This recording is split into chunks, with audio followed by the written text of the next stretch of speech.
Welcome to Networking for Employment 101. This presentation is a brief overview of what networking is and why it is important to you as a job seeker. Around 70% of all jobs are found through networking. People would prefer to hire someone they know or someone referred to them, and you might too when you are the boss someday.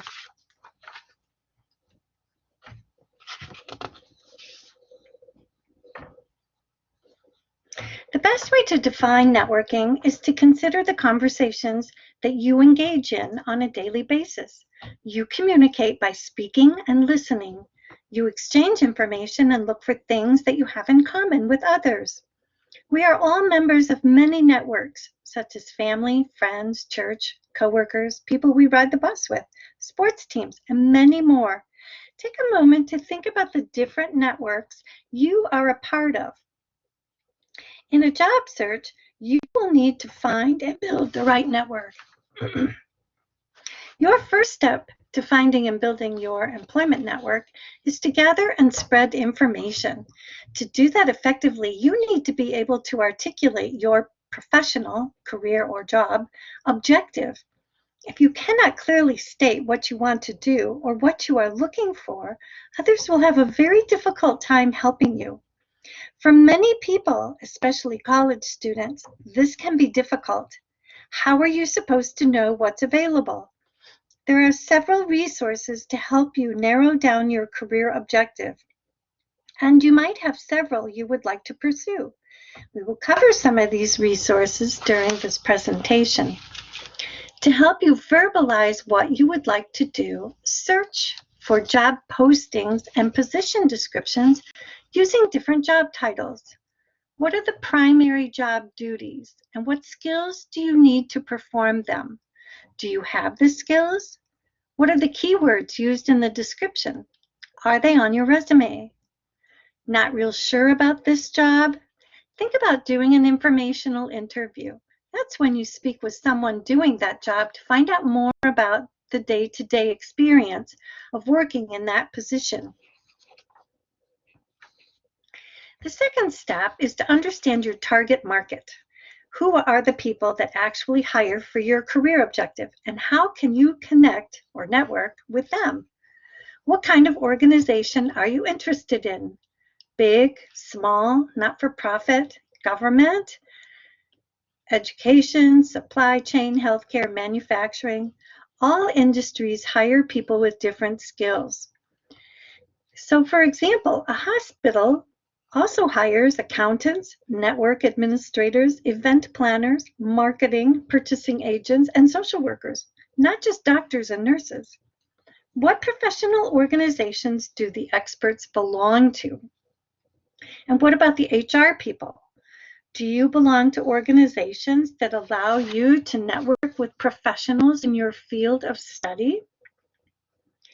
Find a mentor. Contact your alumni office or speak with a professor.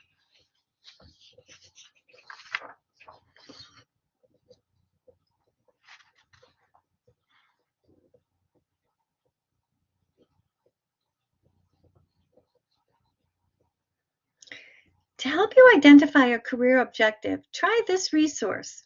What can I do with this major? This is available on the Career Services website. Click on the student page and you will see the big question mark. Click on that.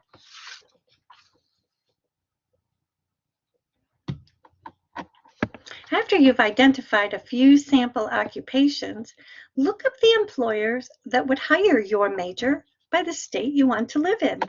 You can do this by using buzzfile.com.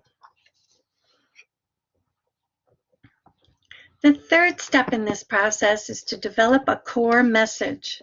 Identify the kind of career you would like, the kind of environment or industry that you prefer, and 3 to 4 reasons that would make you a good candidate.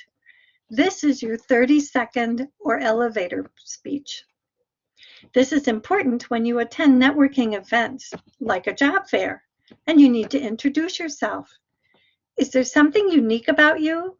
One example can be like study abroad, where you learned about international business practices firsthand in Europe, or a big research project that was published, or an internship. You get the idea. Write it down and practice. The fourth step is understanding how to manage your network. Have goals and be consistent with your efforts. Think about how you spend your time in your job search. You should spend about 70% of your time networking. Follow up about any notes that you took and send thank yous. Remember to keep and organize any business cards that you have collected. Remember, networking is not asking for a job. Networking is about exchanging information and building relationships. Look for Networking 102 on building your employment networking through social media, and contact Career Services using the information listed here. This is the resource used for this presentation. You can access this resource online for more in-depth information.